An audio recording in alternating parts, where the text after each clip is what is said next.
usted ha visto, estamos conectándonos con los mítines en vivo, pero estamos conversando también con Carlos Ferrero. Carlos.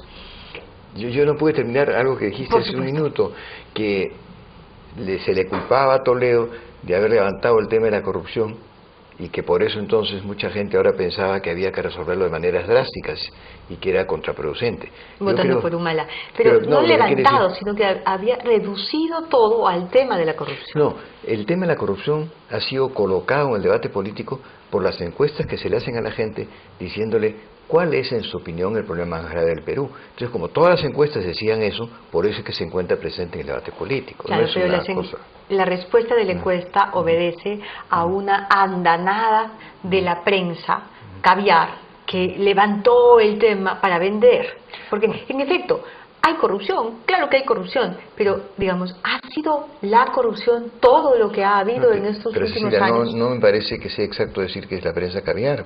Yo no diría que la República, por ejemplo, es caviar, o el Comercio también, cuando ¿Cómo resalta algunos... son los más caviares? ¿Que la República del Comercio? No. Claro. Habría que tener una definición de caviar, pero la gente pues veía cómo es que existían los petroaudios, cómo existía el caso de las aguas de San Bartolo, cómo se daban las... irregularidades en los registros públicos, en la titulación de tierras, el COFOP, etcétera, etcétera. Y esa información llegaba al público. Absolutamente de acuerdo contigo, Carlos. Pero no ha sido solo eso lo que ha pasado en los últimos años. También han pasado cosas positivas y la gente... Los peruanos, por supuesto, nos queremos informar, por supuesto queremos saber qué está pasando, pero también queremos tener esperanza, también queremos vivir planeando nuestro futuro, bueno, es que en general, soñando con una vida mejor. En todo el mundo, el periodismo y los servicios informativos concentran más en las críticas y en los defectos que en las virtudes y en las cosas positivas. Eso es verdad. Por ejemplo, siempre que hay un acto delictivo, sangriento, se le coloca en un plano muy superior a lo que puede ser otras cosas, y eso va generando también una sensación de que la inseguridad es mayor de la que realmente existe. Siempre he criticado esa forma de hacer periodismo, pero igual está bien, es legítimo, pero ha habido pues aquí una mala, digamos, una mala lectura de lo que estaba pasando con los peruanos, y la mala lectura está traducida en las cifras finalmente de preferencia electoral. Bueno, siempre las expectativas de la población, sobre todo aquella que, digamos, frente a un proceso electoral se pregunta si es que ha recibido del sistema aquello que esperaba, muy probable que se conteste una gran mayoría que no ha recibido del sistema aquello que esperaba, ¿no? Por eso es que se les exige a los candidatos que hagan propuestas, y a veces los candidatos hacen demasiadas propuestas, ¿no? Porque si no las hicieran tampoco no tendrían ninguna preaceptación de los votantes. Oye, ¿tú no crees que el 11% que ha engrosado Humala y que ha perdido Toledo es el mismo? No creo.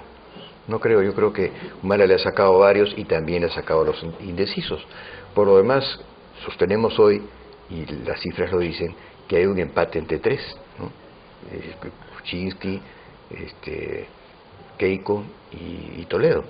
Un empate técnico, así que eso tiene que resolverse en 48 horas.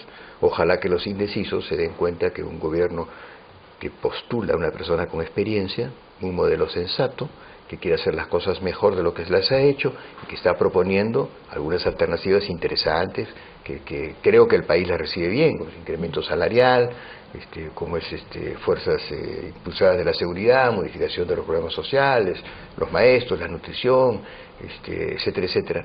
Son propuestas que yo creo que la ciudadanía recibe positivamente. Ahora, vamos a ver. Yo no he podido escuchar no he podido escuchar el último discurso de Alejandro porque me he encontrado en el canal. Supongo que a esta hora ya debe haber terminado.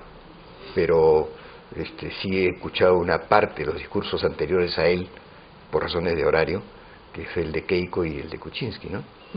Ahora, Toledo le ha puesto mucho encono, mucha bronca, mucho odio, mucho insulto a su campaña. ¿Por qué?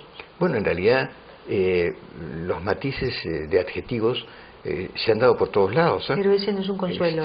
No, no es un consuelo, pero como tú lo destacas como Toledo, como si Kuczynski no hubiera agraviado a sus colegas candidatos, o como si Castañeda no hubiera dicho las cosas que dijo, que están registradas. Yo creo que eso se ha dado por todos lados. No me parece que haya sido más. ¿No ha sido Toledo el que más ha insultado? ¿No han sido Toledo y Humala los que más han insultado? Lo que pasa además es que Toledo, como estaba arriba desde finales de enero y todo febrero, entonces han buscado bajarlo como sea.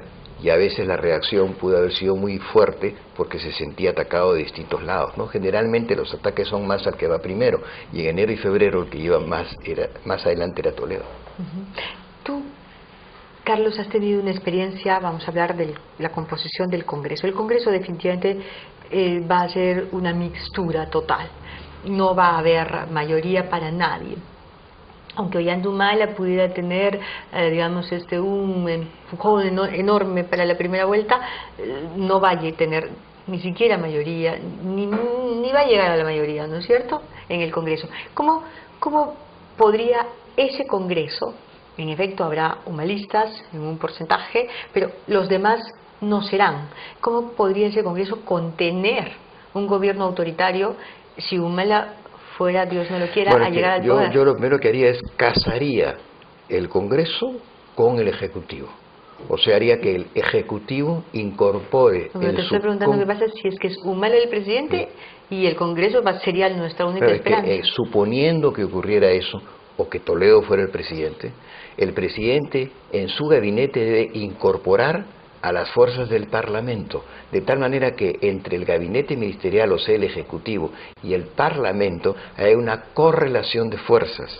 Si un partido político tiene en el Parlamento un 20-25% de congresistas, debería tener 2 o 3 carteras en el gabinete, y así formar, invitándolos a todos, una correlación de fuerzas, no como ha existido últimamente, en que no hay nada entre el Ejecutivo y el Parlamento, porque el Parlamento está tan dividido, el Ejecutivo es uno solo, que andan peleándose.